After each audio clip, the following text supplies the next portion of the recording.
The Utah Mammoth is sorta proud to present NASHCAST. What the is a NASHCAST? NASHCAST, the only hockey show on the planet. Hosted by a human speed bag, fourth line wannabe, healthy scratch, schnozzy moto, Tyson Nash. Who the hell is Tyson Nash? Never heard of him. And the baritone with a brain, the velvet hammer, Mr. Silky, Tono Suave, the radio voice of your Utah Mammoth, Code Blue! Mike Folta. Oh, Captain, my Captain! NASHCAST begins now. Ready for takeoff. Here's Tyler Ganoush and Mickey Foghorn. Wait, what? Oh, here's Tyson Nash and Mike Folta. Feeling good, Foltzy. Holy, are you kidding me? All right, we just finished 2 games at the Delta Center as we record this. Foltz, I was not there, but I was dying. I was dying on the vine to want to be there, be beside you, calling those games, especially the second game in the Delta Center. Are you kidding? That comeback, I have never heard. I mean, through the TV, it was just blaring. I can't imagine what it was like. Fill me in, buddy.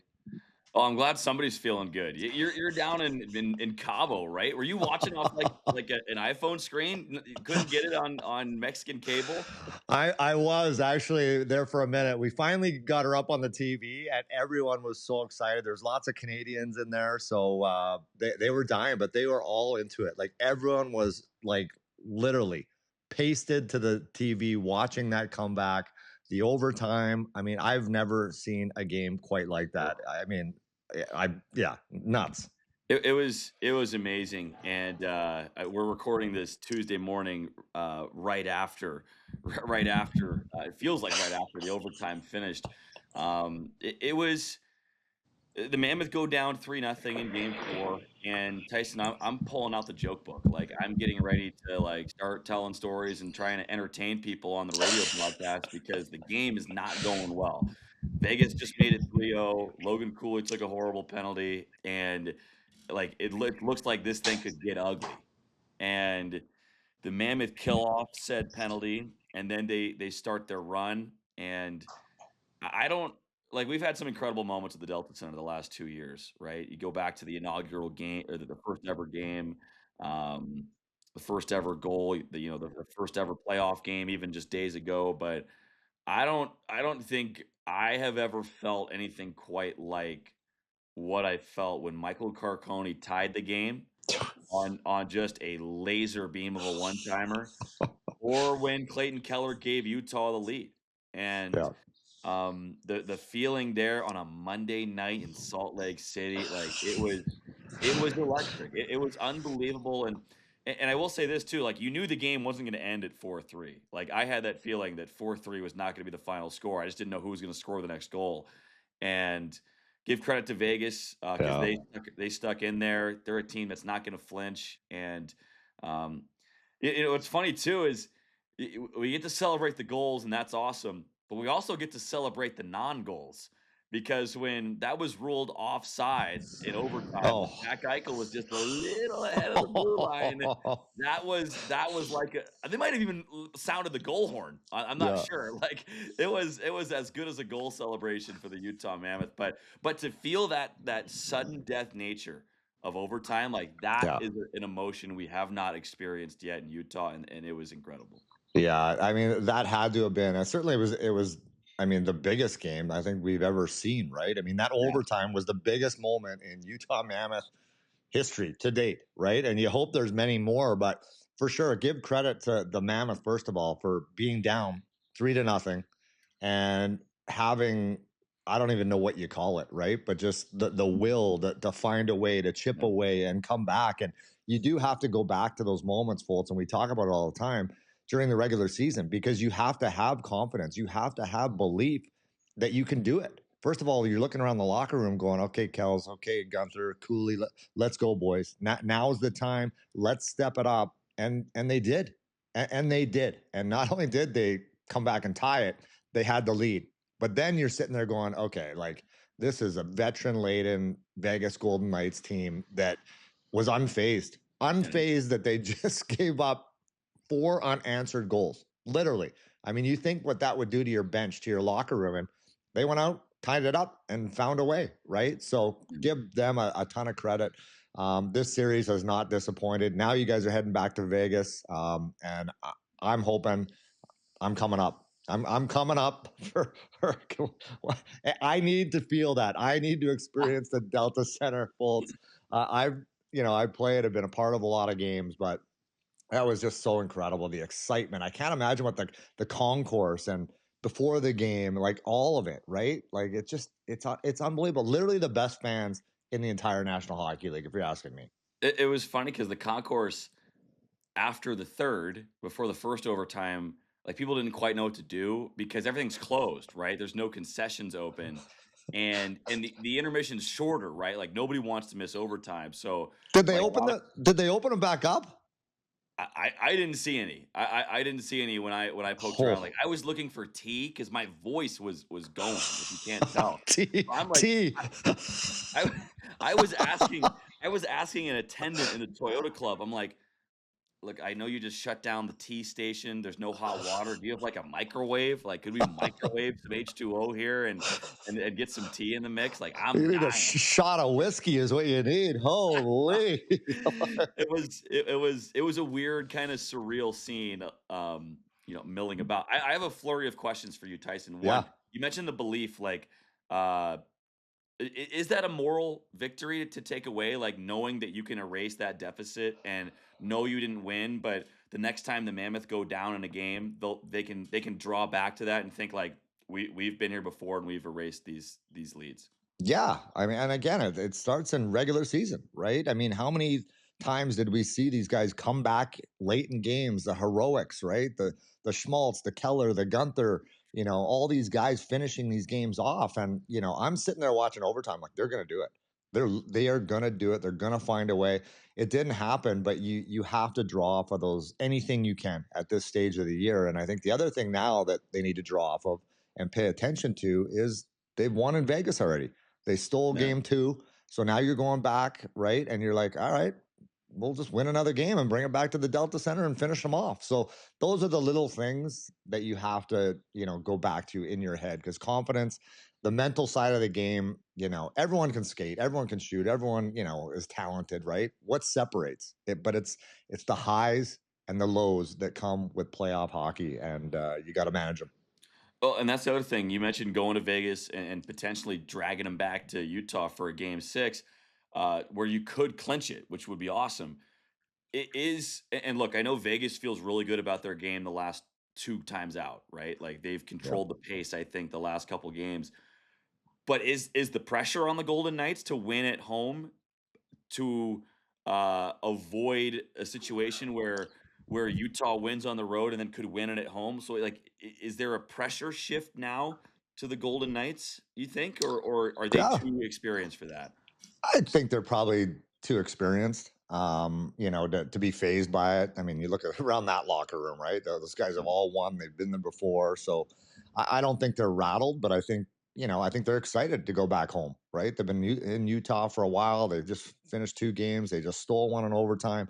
They're riding momentum, and Vegas, and I'll tell you this, it is one of the toughest buildings to play in the entire National Hockey League. So I think they're pretty excited about going back home and trying to, take the lead in the series.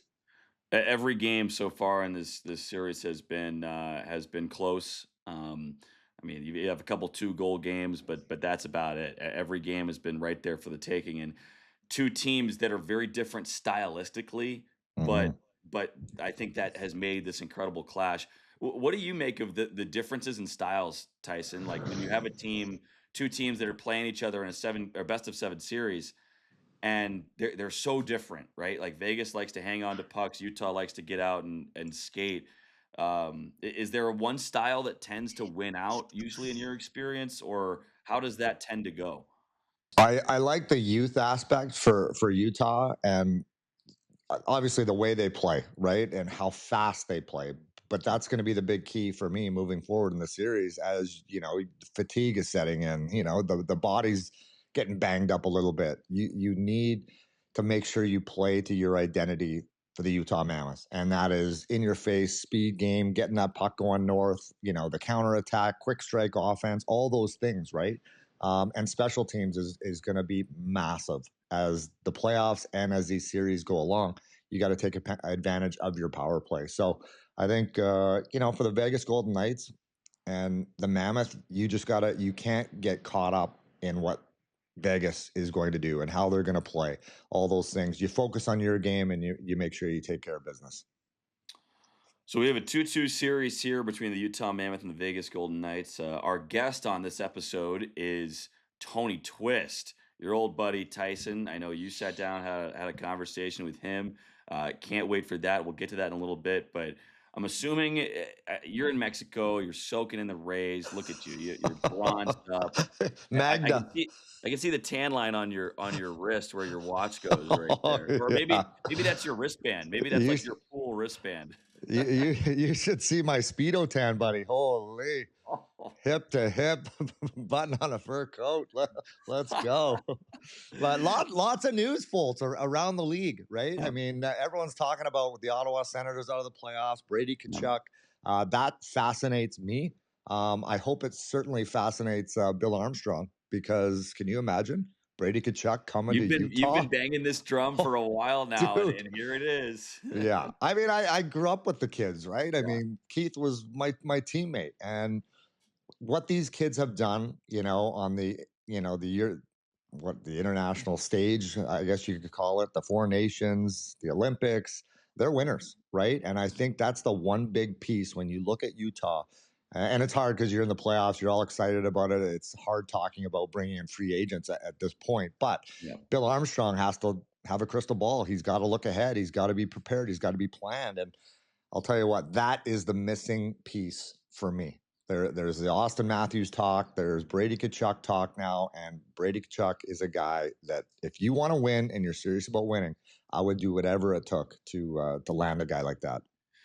Well, you've got the two captains in the province of Ontario that have rumors swirling around them about where they'll end up. And anytime Brady gets asked about it, he tries to make it clear that those, he's happy in Ottawa and the rumors aren't starting with him. But there's a lot of smoke, and where there's smoke, there's usually fire. So that would be a ton of fun. He's a great personality, and like you said, would add that it'd be a true power forward in the mix for the Mammoth, where right now they have Lawson Krause, but could still use another one or two of those guys up front for these types of times, right? Yes.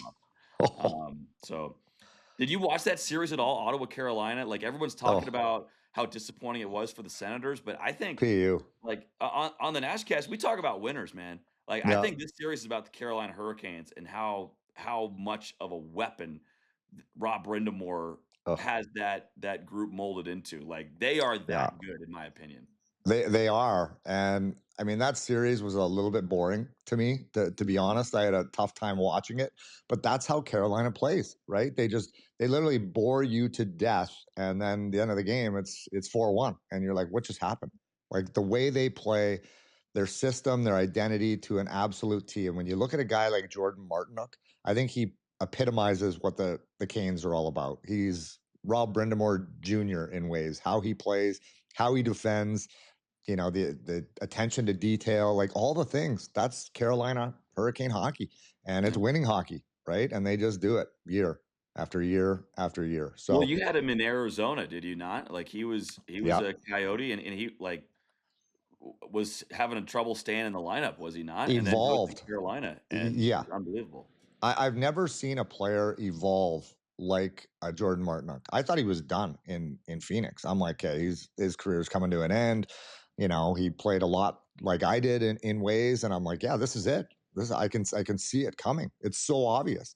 And then he goes to Carolina, and I think he's been there for like 8 years, and just he's making bank. But it's how he plays, and for me, it always a head scratcher, because if I'm a scout and I'm a GM, I'm going out and I'm looking for a Jordan Martinook in the draft, right? But these GMs, they don't ever look for those guys. They just get the top point guys, and then they try to, fill them in these holes.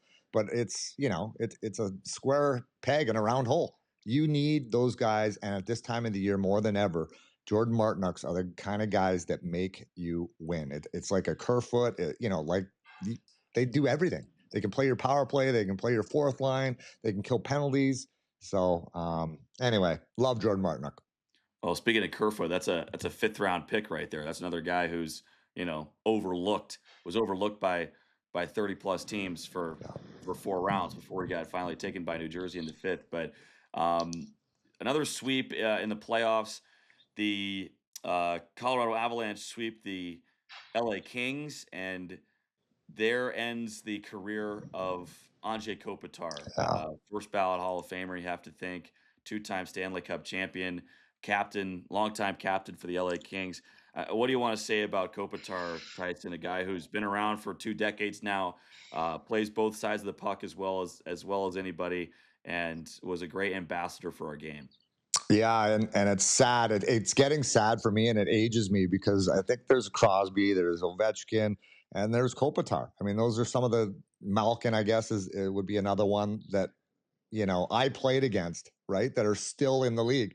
So it's one more guy that's out, Hall of Famer. When's the statue going up? And I know they got a ton of statues outside. I don't know what they call that stadium anymore, if it's a Staples Center or whatever, but there's a massive statue in the works already for Kopitar. This is one of the best shutdown centermen that have ever played our game. Like literally, right? I mean, he is so talented. He was so gifted offensively, but how he paid attention.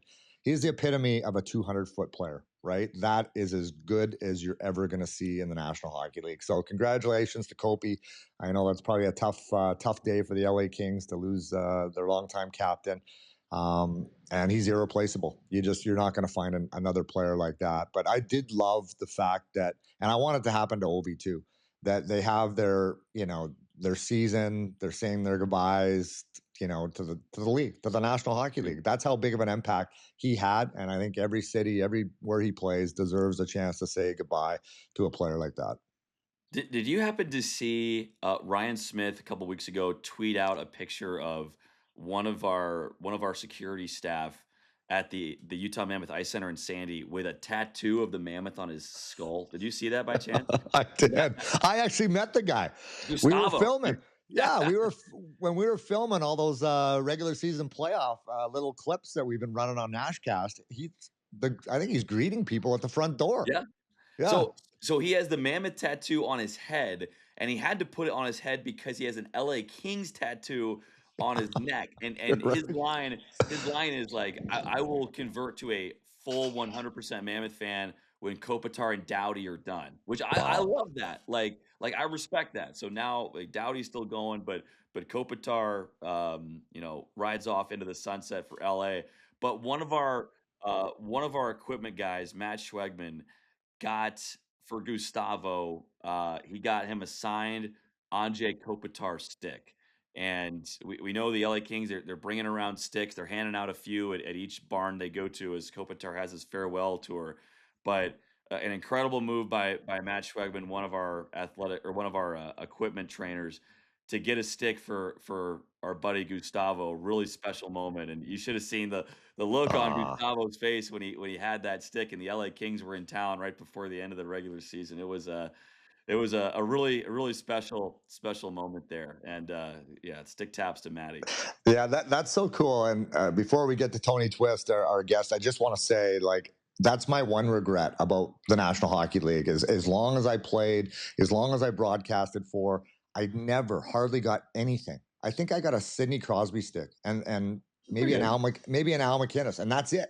Literally, that's it. All the players that I played with, Keith Tkachuk, Doug Waite, Scott Mellenby, Chris Pronger, all of them, right? I played with some great players. I got squat. I got no pictures, no autograph pictures, no even pictures of me and them together, So all I have is, my memory, which is obviously, as you know, is lacking significantly. But my advice to everyone in the league, you included, get some stuff, get memorabilia, start collecting it. Because I'll tell you what, it's meaningful when everything ends and you're out of the league.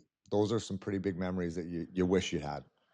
Yeah. No doubt. I'll collect. What would a play-by-play guy collect? Can't hand out sticks. I'll bring you a hockey card.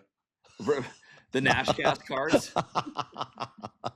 Oh Here's my my God. NASHCAST card. Yeah. Let's get to Tony Twist. He's got funnier stories than I do. So Tyson and Twister, Tony Twist here on the NASHCAST. Enjoy.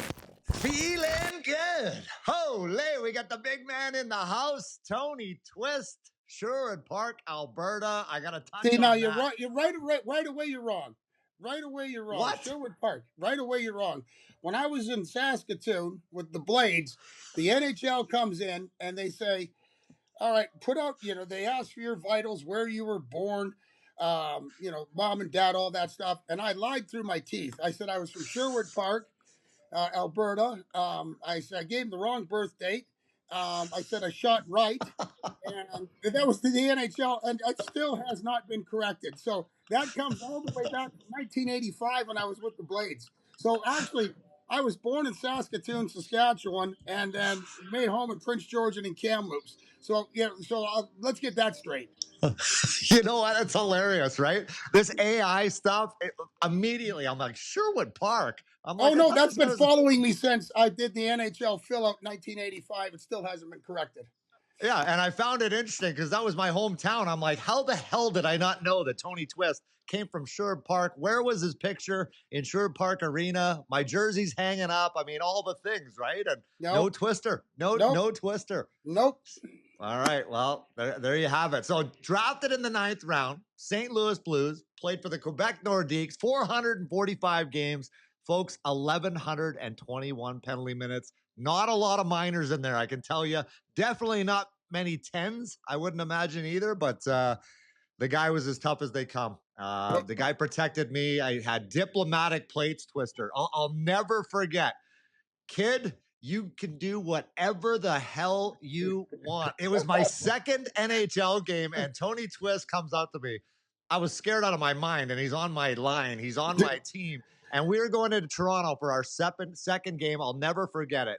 And I don't know if you remember this, but he said, dude, you can do whatever you want. You can slap Matt Sundin around. You watch Ty Domi. He's going to come, and he's going to stretch next to me on the red line, and we're going to have a conversation, and you just watch how this unfolds. I mean, do you remember that? I do remember that. And I loved, here's the thing. At that point in my career, I was having a little bit of a tough time trying to get in a scuffle here and there. And you were always known as a little bit of a shit disturber, as you still are, by the way. And great look with that muscle tee right there. I feel like I should have to pull, go get my wife beater out. But tan by the ocean, is that a backdrop, or are you really there? Believe it or not, I'm actually there. I got no pants on right now, Twister. So stand up. Let's stand up. Let's show everybody that package. Yeah, button on a fur coat. No, mushroom and a fur forwards, I think is where you were going with that. Lots of cold showers. I remember that first game with you, and I said, whatever you do whatever you want, because your diplomatic plates extend all the way through. You could do whatever you want. Nobody's going to touch you, and if they do, I'm jumping in. Whatever you do, don't drop your gloves. Just give me time to get there. And I literally did. I'll never forget. I was face washing. Believe it or not, we were on the ice with Matt Sundin, and I was face washing him, like chopping him on the back of the legs. And literally, I'm like, who's coming? Who's coming? No one's coming. That's what happens, folks, when you play with Tony Twist. So thanks, Twister. My pleasures. My God. So, okay, we got the Sherwood Park out of the way. But Saskatoon, let's go back to Sasky. So you played your Western Hockey League in Saskatoon for the Blades. You guys, I can just imagine. Were you part of that team, Twister? That the net situation, and was it Prince Albert? That was actually PA that did that to another team. That was a year before that happened. We did that. We did that in junior in the PCJHL, in the Peace Caribou Junior Hockey League. That we'd done something like that, the same thing. But that was another junior league. It was Manson and Baumgartner, I believe, that took the opposition's net and and did the whole water, drank their water. They had nothing to shoot on, zero, and they went through the whole warm up. And they changed warm-ups after that because of those two. But we did that in the the junior hockey league that I was in prior. We did something similar, but it's all about intimidation, isn't it? It's unreal. Yeah, that was creative because when I played junior, we warmed up like without the other team on the ice because of that. Because of 100%. Yep. You're only what 8, 9 years behind me? Yeah, 50, 51. I don't look a day older than 70. Canadian. You don't look a day older than Daniel Day-Lewis.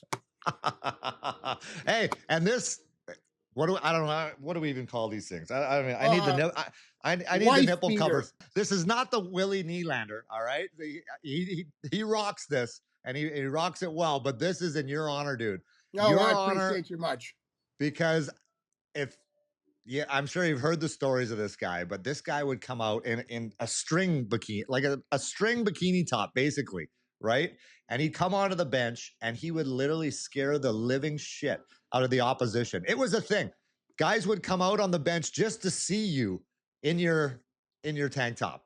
Well, you do the Mr. T workout. That's, get a good sweat on, get your schmedium on, which was something coming similar to what you're wearing right now, and a tape a stick that would probably never touch the ice except for when the gloves go with it, and stare at the other team. It was a tactic that I got a kick out of because it makes everybody check that out. It's not something you see every day, so it was an intimidation factor, or just to let everybody find out who's who during warm up and during the pregame skate, and then skate half the red line during warm up to see if anybody's game, because I'll skate half of my side and half, not half their side. I just wait for a bump of shoulders to see if anybody was a player that game. And if I can go 4 or 5 times around, some games I wouldn't even touch the puck in warm up. I just skate circles around, and shake my head and talk to myself, and it was all a play. I mean, maybe sometimes I got answers, but it was in a different voice. So I can claim that it might have been a different voice.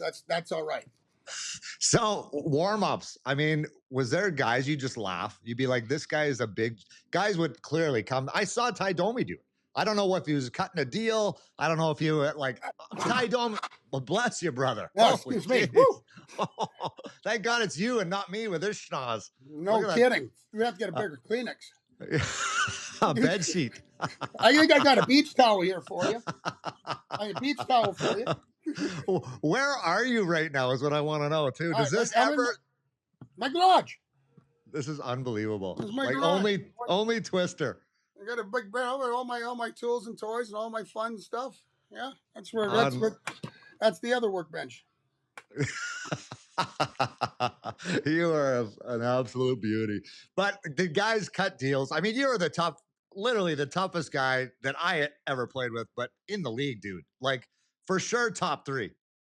You're my top, but guys were cutting deals on the red line. No one. Now, I cut no deals with nobody. Yeah. I can promise you that there was no deals being cut. It was straight out intimidation. When I stretch to the red line, you make conversation with me, I'm not talking back to you. I'm just looking at you. Deadpan. So this kills you. This kills you watching today. These kids tapping each other's pads, taking pictures before the game. Stop it. Oh, I know. Stop it. I fought the best man of my wedding, my first wedding, Kerry Clark, 3 times. I fought Chaser. Stewie Grimson and I went out for dinner before we fought. I can promise you that we'd go out for dinner. Here's a great story. Darren Kimball and I, when Kimby's in Boston and Kimby's living in Charleston, right? And we go down to the Potato, and we're playing some cards together and doing our thing, and Jimmy Vease comes in and he goes, what are you two doing? Playing cards up. Get downstairs. So we go downstairs, and the guys come, and we're telling jokes and having some fun. And, the guys are, so you guys going to fight tomorrow? We go, well, yeah, we are. And they're like, oh, yeah, whatever. First shift, we get out there, and we're banging helmets. I mean, we're hitting it hard. And we knew we were going to fight, and we're not holding anything back. And we certainly weren't high-fiving each other after the frickin' fight, because it was real. It was real before the game. We're still friends. It'll be real after the game when we're friends. But during the game, whatever crest you're wearing, that's the crest you're wearing. None of this other stuff. Great fight, great this, shake hands, do the I am the champion. That bullshit just does not. There's no rhyme or reason. You know, I don't appreciate that part of it. You know what? Do your job, do it well, do it effectively, be mean, and be and play for your team. That's it. Is that how you looked at your job? I mean, your job is the toughest job in pro sports, not only hockey, but pro sports for a million different reasons. But is that how you looked at it? As this is a business trip. This is At my 100%. yeah. It is a business trip. NASHCAST to allow you to play the game that you need to play, to allow anybody that was on our team that allowed to play the game that they needed to play. I had to do my job. Everybody was a Lego in a building block, and most of the time I was the grocery stick. That was between the forward and defenseman, so they didn't get mixed up. I love that. There was games that I was a cardboard cutout, literally a cardboard cutout, never hit the ice. But the idea behind is if you screw up on your end of it, that being the opposition, the nuclear weapon on the other side is going to be launched.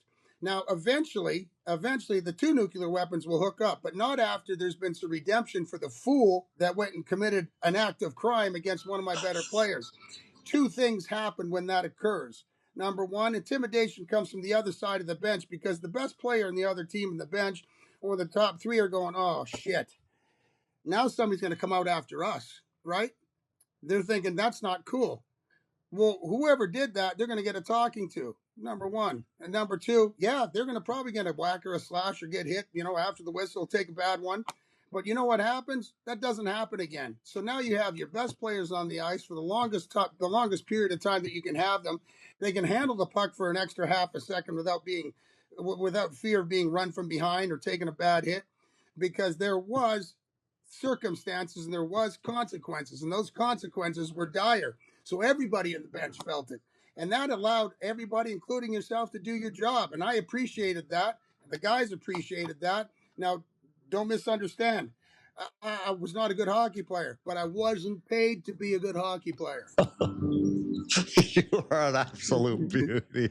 So everyone sees, right? Everyone sees the National Hockey League playing in front of 18,000 people, every night. But what they don't see is the bus rides, right? Growing up in junior hockey, you were doing what you did in the NHL for 445 games, 1,121 penalty minutes. But you did that long before you made the National Hockey League. It started in Saskatoon, but started Prince George, the Peace Caribou Junior Hockey League. With the Spruce Kings. I was playing with the Spruce Kings at the age of 16. So age 16 and 17 playing with 20 and 21-year-olds most of the time, because we'd go out of town. We'd go to Grand Prairie or a place up north, and you're looking around and counting guys in the warm-up, and you're going 1, 2, 25 guys out for one. Hold on, that guy's got a full beard, full mustache. Hold on, he doesn't have shoulder pads on or elbow pads. And then once you recognize that, you hurry up to the dressing room, you take your shoulder pads and your elbow pads off, because there's going to be a fight before the game starts, because those guys aren't even on the roster. They're just there for warm-up to stir up the shit. So, that was... And Grand Prairie, don't get me wrong, Prince George to Grand Prairie is a 6.5-hour drive, and it's in a blizzard, snow, it's cold. We're talking northern British Columbia here, bro. So there was and Kitimat, going to Kitimat, a place like Kitimat. Now, if you look Kitimat up on your globe, and when you go north enough, you'll find Kitimat. We'd have to leave the bus running all night during the game. You could never turn it off because it never get turned back on. It was the Charlestown Chiefs times 2. I mean, some of the places that we played hockey in, there wasn't even glass behind the nets. It was chicken wire. We go to Williams Lake, and it would be literally fencing behind us. And if we got hit in the corner, you get spit on and spilled on and beer thrown at you.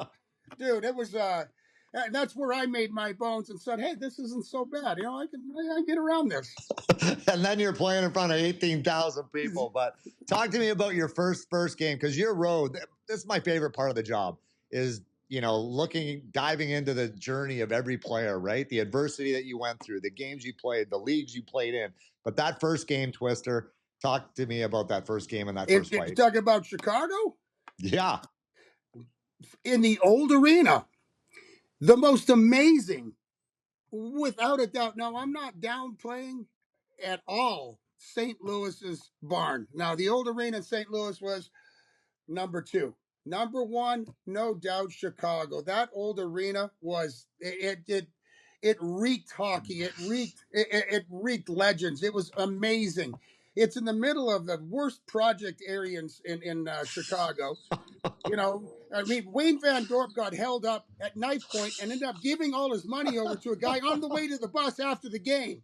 That's not a lie. In Quebec, that's another story. But where were you, for God's sake? We were at the arena. It was after the game, and Dorpy decided to wander a little bit too far, and the guy held him up at knife point and took his wallet and his money.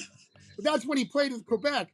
Now, going backwards, our first game, Chaser and I played together in Chicago. It was me and Manson ended up fighting. Dorpy and Chaser ended up fighting. And then later on, I fought Dorpy. And it was, first of all, before the puck drops, you can't hear the national anthem. All right? Because it is so loud. It was amazing. I got tears running down my face. I am just shaking with anticipation. There's no feeling like having 20,000 people at the top of their lungs in your first NHL game, and you're on the bench going, oh, you're shaking, going, I can't wait to get out there. And after it happens, I want to do that again. I want to do that again. What a great place for a first hockey game in the National Hockey League to be played. I can't say enough about that arena. Just like it was here in St. Louis. It smelled like beer, Chanel No. 5, and hairspray. Chanel No. 5. So I feel sorry for the sorry bastard who you fought, because after that anthem, I mean, who took a beating? It was me and Manson ended up fighting, and then Chaser fought Dorpy at the same time, and then I fought Dorpy after. And and God loved Dorpy. We called him Swoop back. I played with him in Quebec after, and Swoop's not the smartest guy I love him to death, but he's not exactly the smartest dude in the world. But he had a huge heart; he'd fight anybody. But it was God, what a great feeling, big boy. Oh my God, how scary must it have been? I mean, you got Chaser, you got you. I mean, we had so many tough guys on the St. Louis Blues. I mean, it was ridiculous. I mean, you had to be shitting your pants coming into that barn. We had, at one point, Nasher, there was myself, Basil McCrae, Rudy Postcheck, Kelly Chase, and we had multiple other guys that could fight that weren't fighters that could drop the gloves and get busy. But every team in that Chuck Norris division, or affectionately known as the Chuck Norris division, had 3 or 4 guys deep. And the evolution of the game, it was at that point in the game of hockey that you could afford to carry for, or you had to carry for, in order to survive the physicality of the games. We'd have back-to-back games, Chicago, St. Louis, and it would be, if a war didn't happen on game 1, one was happening on game 2. There was always going to be some fisticuffs, and that's why it was great playing back in that era. Oh my God, how great was it having Chaser by your side? I know you guys are as tight as it gets, best friends. You guys fought even. I mean, talk about having to fight Chaser. That's crazy to me. I mean, I knew it happened. It had to have been just killing you because you didn't. No, you held back a bit. I know you did. Let's do this. Chaser and I were able to have the pleasure of graduating in the game of hockey, meaning, and I've said this to him many times, there was really no Tony Twist without Kelly Chase, no Kelly Chase without Tony Twist. This is why I say this, is that he was a much better hockey player than I was. And he could put the puck in the net. He could handle it. He could play in Peoria, for example. He played in the first and the second line, okay? Yeah, 60 points one year, too. I mean, but he could realistically play the game there, right? And he also had a skill set that I wasn't able to fill. He could take 5 or 6 minutes in a hockey game, which doesn't seem like lots, but it is. 5 or 6 minutes on a fourth-line player is a considerable amount of time. I wasn't able to monopolize that type of time because I became a liability at that point. But having a guy like Chaser that was able to stir the pot and who was able to be a competitive player on that third and fourth line on a regular basis, he opened up room and made work for a guy like me that could go in and exact punishment. Now, don't get me wrong. Chaser was not afraid of anybody. He fought every heavyweight in the league, and it was the race to chase was always the funny thing. But if you made the race to chase, you still had to get me because I was coming second. So there was a great marriage there. That by him being a better player and having the skill set that he did, and he had an attitude, he knew what his job was. His job was not so much unlike yours, is to stir, get other people off their game, and create commotion to get the other team off track. You're not going to play against the first and second line, but you're creating enough commotion and chaos that the first and second line fall off their game. And Chaser was able to do that and created work for me. And I, in turn, created work and gave Chaser some room to create that work. So the marriage was absolutely perfect. What was it like? You think of Buffalo, right? And I mean, that was a nightmare. But you guys were the nightmare, right? Like they had Rob Ray, Barnaby, Brad May. I mean, they were so tough. But the Blues, we were tougher. We were way tougher. Twister, I'll never forget. I think I was the guy after you caved Rob Ray's face in. I think I picked up your gloves and brought him back to the you know the story box. Behind that, Nasher? Oh God, it was the grossest thing I've ever seen in my life. Here's the story, and it's a great story, and I think I've told it a couple times now. And Razor and I talked about it, but when I was with Quebec, we played literally played Buffalo 8 times preseason and during the regular season. Poor and Razor. Barnaby at that point wasn't there, but they had Mayday and they had Razor, and at home I would play against them because Pierre Paget could put me on the ice for being us having last change. But when we went to Buffalo, I got sat out because they would never put Mayday or Razor on the ice with me. I went after Razor. I went after Mayday, but they were told, don't leave him alone. Leave him alone. So they left me alone when I played. So they limited my time. I was only when we played Buffalo in Quebec. I wanted to fight him, but he would never fight me. So fast forward, we're in St. Louis. Pizza, their trainer. And I loved Pizza because we forged a great relationship because every time we went to Buffalo, when I sat out, he'd bring the exercise bike. He'd bring me food. We'd watch the game. We'd talk. It was a great relationship. We comes back. It was the night before the game, and we're at the practice arena, and in comes our man, and Pizza goes, Twister, Razor's ready for you. And I go, fuck off. He's not. He goes, oh, no. He fought LaRue last night, and he did a great job. He's ready for you. And I said, I bet you $20 I knock him the fuck out. He goes, you're on. All right. Game time. First shift that we're out with each other, he switches wings. And Barnaby was lined up beside me.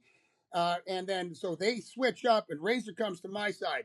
And Razor's the one picking the fight with me. And two things happen. Number one, I'm going, where the hell did you grow these balls? Because I was pissed. I've been chasing you for years, number one. And number two, you think you're going to beat me. That's the funny one. So there was 2 marks against him right there because he was overconfident, one. Number two, he insulted me by thinking that, that was going to be his day.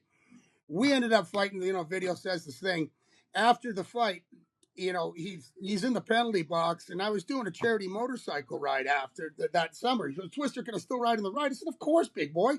And he goes, and he sneezed, and when he sneezed, the side of his face went flat. He goes, am I all right? And I go, next whistle, you got to get off, big boy. And so the Razor tells the story. His face swelled up like he had elephantitis. All the air, it expanded. It was horrendous. And he had to get, a plate here and here, some screws, whatever. And after the game, Pizza comes running over. And I'm in the training room, and he comes running over and he says, Ray, where's Twister? Where's Twister? Ray Barilli. And he comes over and he goes, you can't say, here's your $20. You can't say a word. I go, $20 you can't say. I said, keep the 20. I won't say a word. He goes, if they find out I arranged this fight, they're going to fire me. So I held on to this story. I never told anybody because I never said a word. About 8 or 9 years later, we're in Toronto, and me and Razor are doing a show, a hockey show, and we're in the green room, and I go, Razor, I got something to tell you. He go, I know. It was Pete that organized the fight. And I go, yeah, that's fine. So I can finally let the cat out of the bag. Oh my God, that poor bastard. That is unbelievable. It's a funny story now, but it wouldn't have been so funny if the Sabres found out that Pete was arranging the fight that knocked out the guy for 3 months. Oh, the fans loved it. The fans loved it. I know that. Where'd you love to fight the most? What rink? One with ice. Anyone with ice. Well, of course, at home. Home's the funnest. Yeah. But I mean, there was no. Here's the thing, Nasher, and I'm sure you can relate. You can't put any rink, any person, any man, any fighter, anybody who's going to be your opponent up above you or below you. You got to be always think them eye to eye. If he's 6'7", he's still 6 feet. If he's 5'6", he's still 6 feet. You can't put anybody, any arena in front of another, because what you're doing in then is you're disrespecting the fact that this guy's not big, he's not tough enough, or you're over respecting and you're going in tentatively. So every place, every game, every player, treat them exactly the same. I've already fought you 250 times in my head. Every plausible thing that could happen has already been done in my head prior to us going to war. And there's been opportunities and there's been times when I fought somebody and I don't remember the fight. I don't remember the fight for whatever reason, because you just go in autonomous mode. Like every military man will tell you, in a time of a firefight, you'll go to you will resort to your lowest form of training. Well, my lowest form of training was pretty high, so autonomous mode and watch go. Hey, that was pretty impressive. That's how I trained, and that's how I treated every opponent. Nobody was lesser, nobody was more. Wow. I mean, you're the toughest, in my mind, toughest guy to maybe ever play. I mean, well, that's a pretty tall order, because there's a lot of tough guys out there. Oh, I know. But I mean, being that, I was scared of everyone because I couldn't fight my way out of a wet paper bag. You didn't have to. I didn't have to, but I did, and I lost a lot. But well, you didn't have to, though. Your gift was that yapper, and that's why you're making so much good coin now, because that yapper and the pretty boy looks that nobody. Here's the thing: if somebody hates playing against you, do you know what that means? They would love for you to play with them, because that is the truth. Anybody, if you got under people's skin looking at them. You didn't have to say anything. That shit-eating, fucking good-looking grin going, dude, if you weren't on my team, I'd want to pound you. Can you imagine your fist in this nose? Oh my God, that would end bad. I might break my hand. Good Lord. I mean, I was watching you on Channel 2. I turned to Channel 3 and your nose was there. Still there, you mean? Right? You're still a dick. I freaking love it. I love it. But was there anyone like you were as tough as you were? I mean, were you scared of anyone? Here's the thing. I was never scared. Scared's a bad word. Yeah. Prepared's another one, okay? If you're not being scared or being prepared or being apprehensive, that all goes out the door when the gloves drop. But it never got in my head. I never over-prepared, never under-prepared. That, going back to that age-old saying, is that you treat everybody the same, no matter what stature, what position they held in rankings or whatever, however somebody else thought these guys as being 1, 2, 3, 4, 5. Everybody was the same. That relieved me from the opportunity of giving somebody too much respect or not enough respect. Just going into it the same way and making sure I checked that every game. And that's how I was able to maintain that attitude. And scared never came into the product, and neither did anger. Very few times. There may have been 1 or 2 fights my entire career that anger fell into it.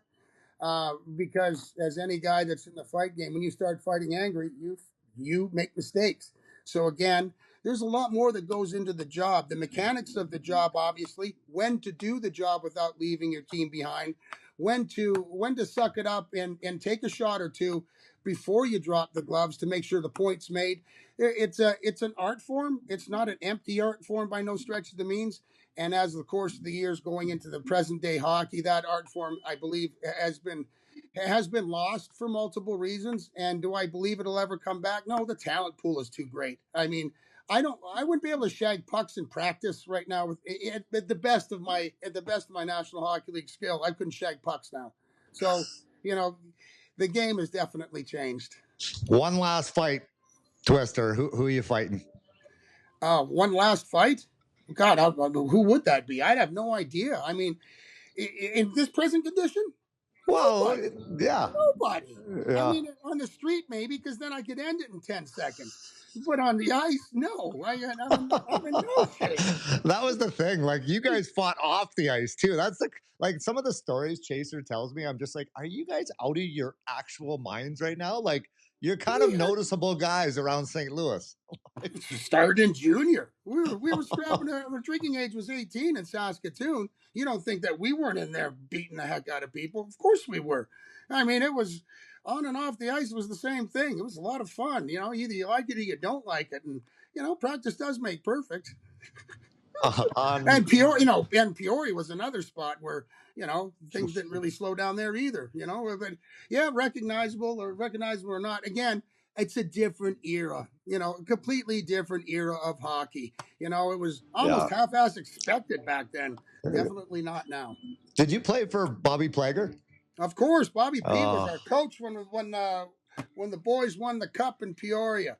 He was the best coach because Bobby P. He trusted the team. He knew what he had. Dave Tomlinson was our captain. There was many times when Bobby P. in like an important game coming up, he wouldn't even come on the ice. He'd let Chopper run the practice because he knew that he wasn't adding anything, that he was gaining something by putting Chopper in front of the practice. There's probably one of the most underestimated. He was the most underappreciated captain I ever played for because Davey Tomlinson was the gel for that team in Peoria. He did exactly what he needed to do to a T. Yeah, without a doubt. Bobby Plager, the best human being. He'd come in the locker room. He was the reason I ended up in St. Louis. Like, I found out that after the fact. God rest his soul. We share the same birthday, March 11th. But he'd come in the locker room, and he tells jokes like nonstop. This guy was honestly one of the best human beings I've ever met in the game. Like, really. There's no doubt. There's not a picture of Bobby by himself. You know why? Because Bobby took the time. He said, if you want to have a picture, you're going to be in it. And he never just signed his autograph. He'd sign it to somebody and he put that smiley signature, that little smiley face at the end of it. And he took time to learn that person's name. Yeah. All right. And he took time but it was honestly done. Meaning that with sincerity, it was not, he wasn't phoning it in. He wasn't flipping a page in the script. That's honestly who Bobby Plager was. He cared. He was a great individual. I loved him like a father. He gave every opportunity to every player. He was especially endeared to me and Chaser because he was definitely a spokesperson for the pair of us. And he was on the podium more than once, I'm sure, for some of the stuff we did and didn't do. But I promise you, he was the best. He was the coach. Twister, how come you never got it? End of your career, start of my career. I remember you broadcasting. How come you never, you would be the best broadcaster, analyst in the game, dude. How are you not broadcasting? That face is made for TV. Well, as your nose is made for a radio. I enjoyed doing it, buddy, but I had there's a lot of research and time that goes into maintaining a job like that. That means that you need to watch a lot of hockey. You have to be involved. And I had lost a little bit of that flavor to do that.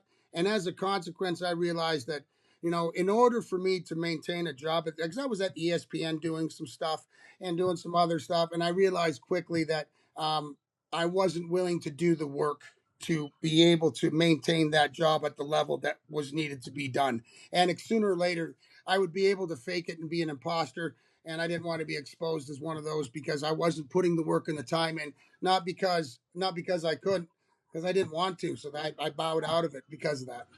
Interesting. Yeah, I do. I remember. Or maybe it was because I called. Maybe it was because I called our commissioner short in one of the playoff games. I don't know. What?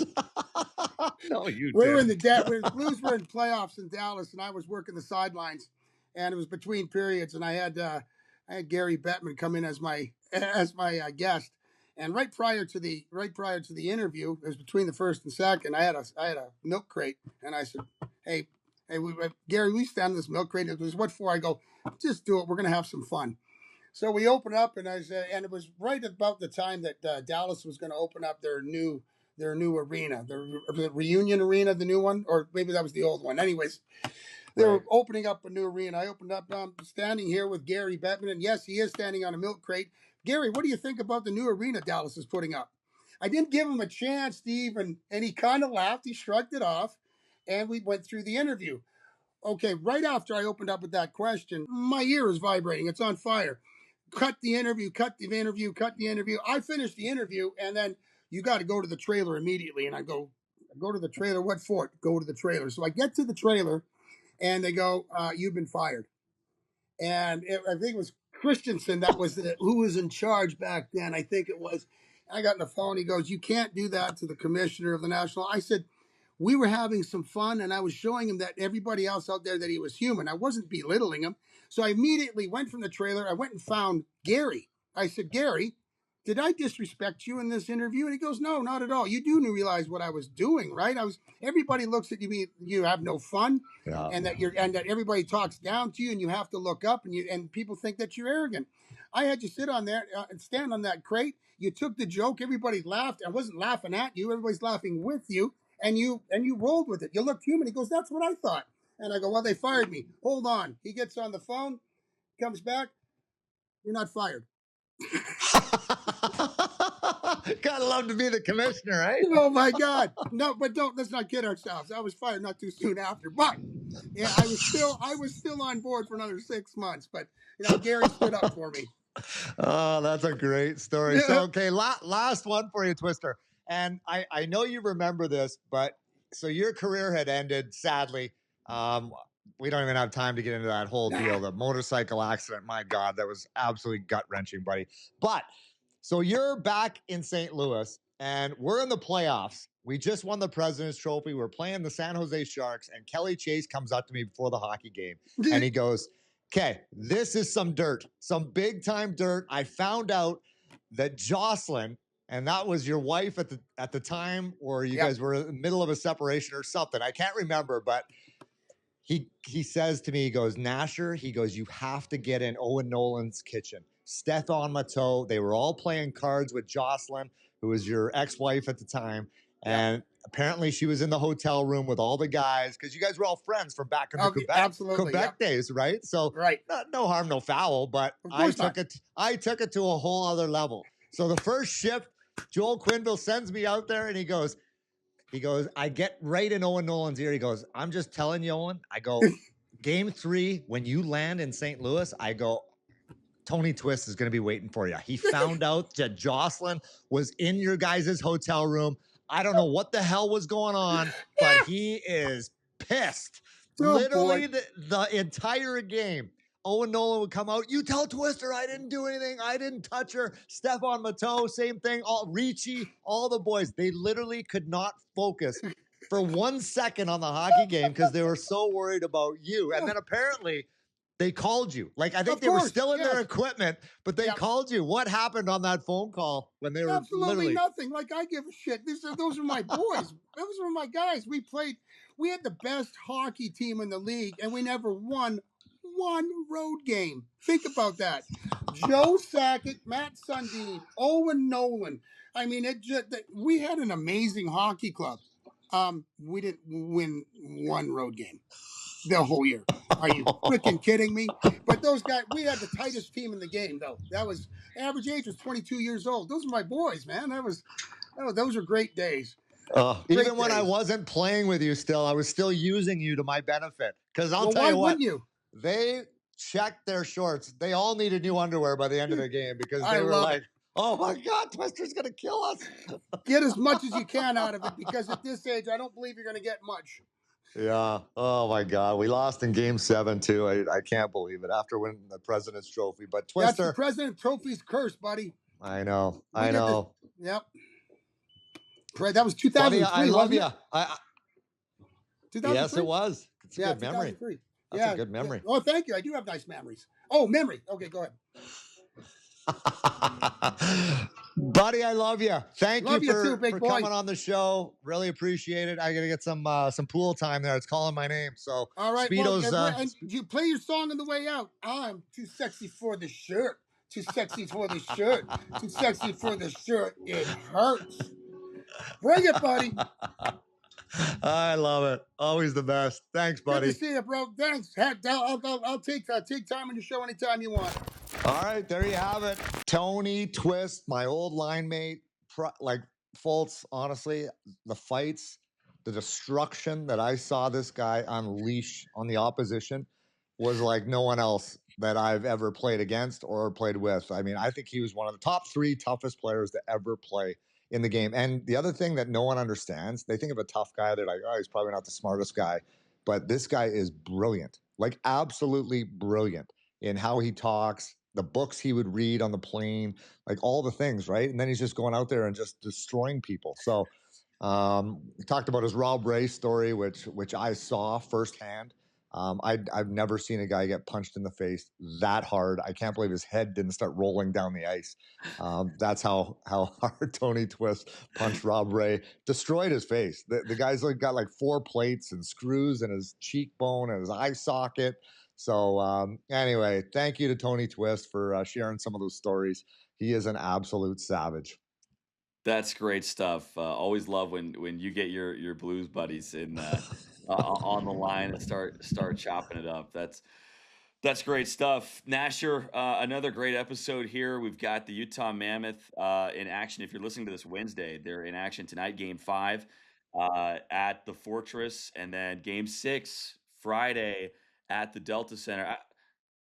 Here's my thing, Tyson. You can't have an exciting Game 7, and you can't have a Utah Mammoth clinch at the Delta Center if the Mammoth were to win in 5. So here we are. We got what we wanted, and that's drama in the back half of this series that's tied at 2. But so much fun. I had a bunch of people come up to me talking about the NASHCAST over the last couple games at the Delta Center. Yeah. I'm in my suit, right? I'm in like my radio fatigues. I'm in my suit. People are walking up to me and they're saying, "Hey man, I like really love the show." And I think they're talking about like the radio broadcast. That's my main function. And I'm like, "Oh, like do you listen on the radio? Thank you." And they're like, I do have a good voice, don't I? Well, they're like, they have no idea that I'm on the radio. They're like, "Oh, no. I was just talking about the NASHCAST." I was like, "Oh, all right." I love it. You know what was hilarious? So I'm down here with my buddy celebrating their 30th anniversary, and it was hilarious. Like he just busts my balls all the time about the NASHCAST and all this stuff. Well, yesterday at the pool, not once. There was actually at the pool, there was a guy and his wife who came right up to me. "Are you Tyson Nash from the NASHCAST? I love the show. It's unbelievable." Like I'm sitting there in my swim trunks, a cocktail, and we're talking NASHCAST. And then later that night at dinner, there was another guy that came by. I was like, "Hey, dude, I love the NASHCAST. I love what you're doing in Utah. Can't wait to watch the game tonight." And so, yeah, buddy, it's even in Cabo, down in Mexico, they're loving the show. They're loving the show. So Kenny Chesney's listening to the NASHCAST, like getting fired up before shows. That's great. That's great. Well, remember to follow the Instagram account, NASHCAST Official. You can watch my head get bounced off the ice. You can watch me getting face washed, beat up by Tyson. Some really funny stuff. But that's how you can find us on Instagram. We're on TikTok as well. God help us. But I'm not on TikTok myself. I thought TikTok would explode a little more. Like Chris Barney, who is an absolute brilliant guy, right? He's like, ask the kids. What are the whatever the kids tell you, you're missing or you're needing on the show, ask them and listen to them. And my kids were like, "Dad, you need TikTok," but it hasn't popped off yet. It's still grinding away. Maybe you need to dance. Maybe you need to like do some dances or something. Next time we come to, when I'm back in Utah, we're going to do one of those. We're doing one. So you can take the Wii right out of that. You're